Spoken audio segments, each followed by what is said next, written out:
شام کی زمین پر بسی ایک عظیم کہانی جو وقت کی دھند میں لپٹی ہوئی ایک ایسی کہانی ہے جو ماضی کی تہذیبوں سے شروع ہوتی ہے اور قیامت کی پیشن گوئیوں پر ختم ہوتی ہے۔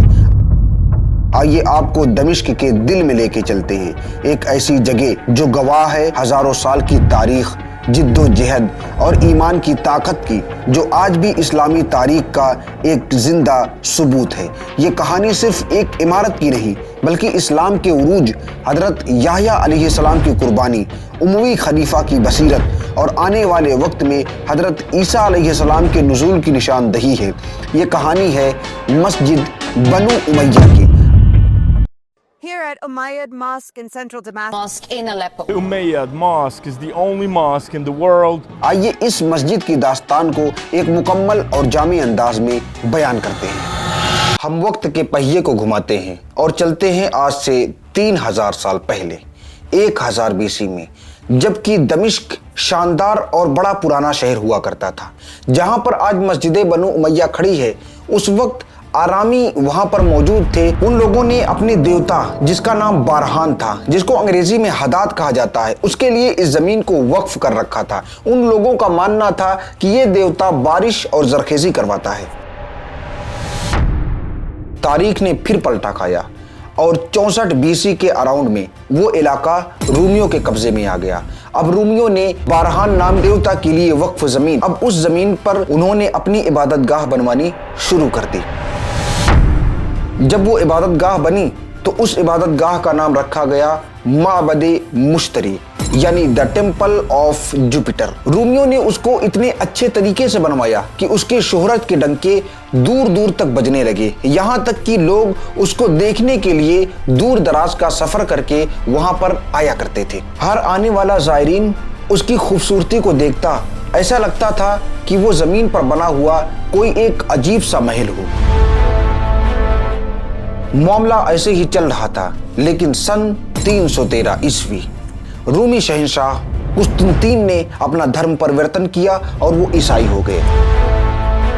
عیسائیت قبول کرنے کے بعد انہوں نے ٹیمپل آف جوپیٹر کو چرچ میں تبدیل کر دیا۔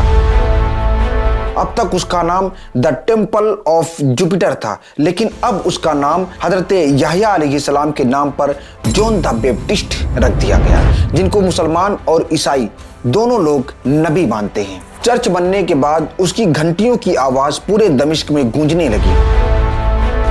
وقت نے ایک بار پھر کروٹ لی اور شروعات ہوئی 7ویں صدی کی۔ اسلام کا سورج نکلا تو عرب میں، لیکن اس کی روشنی شام تک پہنچ چکی تھی۔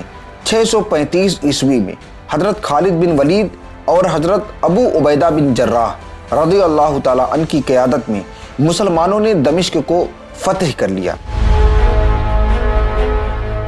لیکن مسلمانوں نے عیسائیوں کو عبادت کی جگہ دی، یعنی جو چرچ جون دا بیپٹسٹ نام سے منسوب تھا اس کے 2 ٹکڑے کیے گئے۔ ایک حصے میں مسلمان عبادت کرتے تھے اور ایک حصے میں عیسائی عبادت کیا کرتے تھے۔ یہ نہ صرف اسلامی فتح کی شان تھی بلکہ اس رواداری کی علامت بھی تھی جو اسلام کی بنیاد ہے۔ پھر وقت آیا 705 عیسوی کا، جب اموی خلیفہ ولید بن عبد الملک دمشق میں آئے۔ انہوں نے چرچ کو دیکھا، اس کی خوبصورتی کو سراہا اور دل میں ایک خواب سجایا، ایک ایسی مسجد تعمیر کی جائے جو زمین پر خوب اچھی ہو اور قیامت تک اسلام کی عظمت کی گواہ بنے۔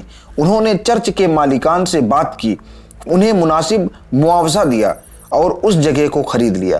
پھر انہوں نے دنیا بھر سے بہترین کاریگروں کو بلوایا، رومی، بازنطینی، فارسی اور طرح طرح کے کاریگروں کو بلوایا گیا اور انہیں حکم دیا گیا اس خواب کو حقیقت میں بدلیں۔ رنگ برنگ پتھروں اور نہایت نایاب سنگ مرمر سے اس مسجد کی دیواریں اور چھتیں آراستہ کی گئیں۔ دیواروں پر سنہرے بیل بوٹے بنوائے گئے اور جا بجا جواہرات جڑے گئے۔ اس کے ستون بہت بڑے بڑے ہیں جو سماک اور زخام جیسے پتھروں کے مختلف رنگوں سے بنے ہوئے ہیں۔ اس مسجد میں 12,000 قندیلیں سونے اور چاندی کی زنجیروں میں لٹکی ہوئی ہیں۔ ماہ رمضان میں ان 12,000 قندیلوں کو روشن کیا جاتا ہے۔ 4 مصلیوں یعنی حنفی، مالکی، شافعی، حنبلی، ان کے لیے 4 محراب علیحدہ علیحدہ بنے ہوئے ہیں۔ 1069 عیسوی میں یہ عظیم الشان مسجد پہلی مرتبہ آتش زدگی کا شکار ہو گئی۔ اسے دوبارہ سے تعمیر کیا گیا۔ سن 1893 میں آتش زدگی کا حادثہ پیش آیا۔ اس مرتبہ آگ نے اسے بہت نقصان پہنچایا۔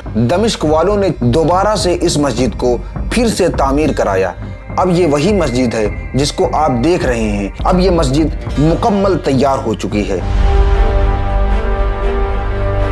حضرت سلطان صلاح الدین رضی اللہ تعالی عنہ کی قبر مبارک اسی مسجد کے ٹھیک سامنے ہے۔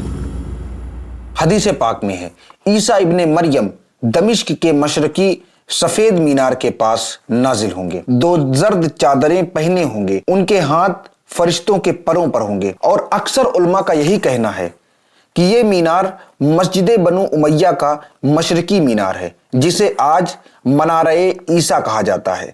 مسلمانوں کا عقیدہ ہے کہ قیامت کے قریب حضرت عیسیٰ علیہ السلام دمشق کے مشرقی مینار پر نازل ہوں گے۔ مسجد بنو امیہ یہ صرف ایک تاریخ کا پہلو نہیں بلکہ وقت کے ساتھ ایمان، طاقت، رواداری کی علامت بن چکی ہے۔